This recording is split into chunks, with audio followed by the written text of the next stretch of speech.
તમને બહાર ફરવા જવું ગમે છે, તમને ચા પીવી ગમે છે, તમને બહારનું સારું સારું ખાવું ગમે છે, એમ જ આપણા હોર્મોનને સૌથી વધારે શું ગમે છે ખબર? Welcome to healthy is healthy or not episode number 2.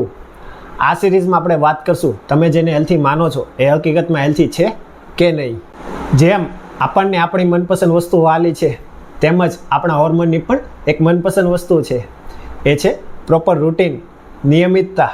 જ્યારે દરેક કામ સમયસર થાય, જેમ કે સવારે વહેલા ઉઠવું, બ્રેકફાસ્ટ, લંચ, ડિનર, સમયસર સૂઈ જવું, ત્યારે આપણો હોર્મોન એકદમ ખુશ થઈને મસ્ત કામ કરે છે.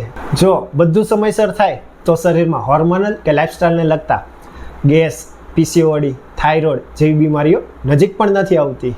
એટલે જ જો તમે લાંબા સમય સુધી હેલ્થી અને ફિટ રહેવા માંગતા હોય તો આ એક વાતને ગાંઠ બાંધી લો. તમારી દિનચર્યા, તમારું ડેઇલી રૂટીન સુધારી લો. બાકી જો તમને કોઈ સમસ્યા હોય તો સ્વસ્થ આયુર્વેદ પંચકર્મ હોસ્પિટલની મુલાકાત લો.